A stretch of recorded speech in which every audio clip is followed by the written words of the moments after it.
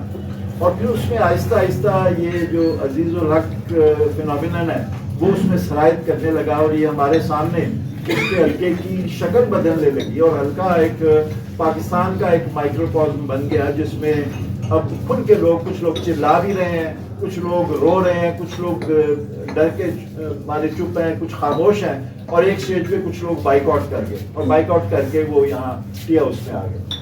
تب مجھے پتا چلا کہ یہ جو خاموش رہنے والے ہمارے دوست تھے جو بہت مجھے ان سے پیار ہے, شہرت بخاری اور انجم رومانی, انتظار حسین, بعد میں تو بہت ہی ہمارے مہربان رہے, وہ جو خاموش رہتے تھے تو ان کے اندر بھی کوئی لاوا ابل رہا ہوتا تھا. وہ بھی لاوا بائک آؤٹ کی صورت میں وہ نکلا اور وہ اٹھ کے آ گئے وہاں سے ہلکے سے. ہلکا 2 لخت ہو گیا. تو ہم نے تو خیر اپنی زمین نہیں چھوڑی اور ہم نے وہ اسی پہ قابض رہے اور نظریاتی طور پہ بھی اور فزیکلی بھی. لیکن مجھے یہ لگا کہ یہ جو خاموش رہنے والے ہیں ان کے اندر بھی بہت سارا شور چھپا ہوتا ہے.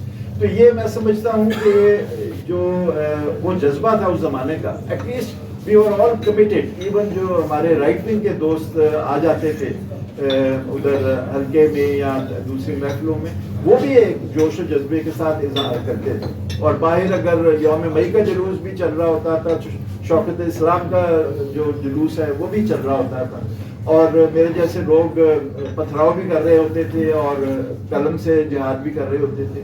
سو ایک میں یہ صرف آپ کو ذرا اس نقشہ وہ دلانا چاہتا ہوں کہ وہ کیسے وہ زمانہ تھا جس میں خالد محبوب یا الطاف قریشی اور تسنیم اور جو ہمارے دوسرے ساتھی تھے, چلیے بیٹری تو جواب دے گی تو خیر.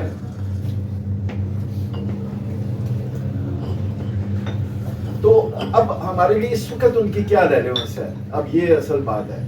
تو میرا خیال ہے وہ یہ ذہن میں رکھنا چاہیے کہ وہ ایک تو یہ کہ بے باکی جو ہے اس کا اپنا ایک مزہ ہوتا ہے, بے باکی کا اپنا ایک اثر ہوتا ہے, اور ایک اس کی آنیسٹی ہوتی ہے, اس کی سنسیئرٹی ہوتی ہے. سو اگر بلند بانگ کوئی گفتگو کرتا ہے تو وہ جو ہے وہ اس کو کانٹیکسٹ میں دیکھیں گے تو میرا خیال ہے کہ آپ کو یہ برا نہیں لگے گا. لیکن یہ ہے کہ اصل چیز ہے کہ اس کے پیچھے پیشنس کیا ہے, کمٹمنٹ کیسی ہے. تو یہ ایسے لوگ تھے. اب مثلاً سینس آف ہیومر کی بات ہے تو یہ مجھے یہ کم از کم یہ 2 حضرات جو ہے نا, ان کا مجھے پتا ہے کہ یہ بھی اگرچہ بہت دبنگ ترقی پسند ہے لیکن دھیمے لہجے میں بات کرنے والے ہیں. اور آئی اسٹل کانٹ انڈرسٹینڈ حسن جعفر اور خالد محبوب کا, یعنی یہ بیلنس جو ہے نا, ٹاپسی ٹربی جو بیلنس ہے یہ کیسے ہوا کہ یہ سالہ سال کام کرتے رہے اور یہ وہ اپنے جوش و جذبے کے ساتھ, یہ اپنی لگن کے ساتھ. تو لیکن یہ ہے کہ اصل چیز یہ ہے کہ ہم جو اپنا کمٹمنٹ ہے اس کو پورا کریں اور اس کمٹمنٹ کے لیے جو بھی رستہ ہم اختیار کرتے ہیں, جو لگن ہے وہ دیٹ از واٹ میٹرز. اور آپ سب لوگ ترقی پسند مصنفین کے لوگ ہیں یا دوسرے ادب اور جو ترقی پسندی سے متعلق ہیں, میں سمجھتا ہوں کہ آپ کو فخر کرنا چاہیے کہ ہمارے درمیان ایسے لوگ تھے جو جوش کے ساتھ بات کرتے تھے, جذبے کے ساتھ بات کرتے تھے. اور یہ نہ سمجھے کہ ان میں سینس آف ہیومر نہیں ہوتا تھا, کیونکہ بعض دفعہ لڈو کو دیکھ کے ہم تھوڑا سا سیریس ہو جاتے تھے, ہنستے تھے, مسکراہٹ سکڑ جاتی تھی کہ اس کے چہرے پہ اتنی متانت, اتنی سنجیدگی ہوتی تھی اور عموماً کامنٹس بھی اس کے ایسے ہوتے تھے. تو یہ ہے کہ ہم ذرا سنبھل کے چلتے تھے. جیسے ٹیچر آ گیا ہے تو آپ کلاس جو ہے وہ ذرا ٹینشن ہو جاتی ہے, یا جرنیل آ گیا ہے تو جو سپاہی ہے وہ ٹینشن ہو جاتے ہیں. لیکن اس کا پھر مزہ یہ تھا کہ جب کہیں پر مسکراہٹ تھوڑی سی آتی تھی, تھوڑا سا سینس آف ہیومر آتا تھا, تھوڑا سا لطیفہ آتا تھا, تو وہ لگتا تھا کہ خلا میں بہار آ گئی ہے. اس کا پھر مزہ ہی اور ہوتا ہے. تو let's remember them, let's celebrate them, and let's take inspiration from all these great people who helped us in shaping the progressive narrative of today. Thank you. بہت شکریہ.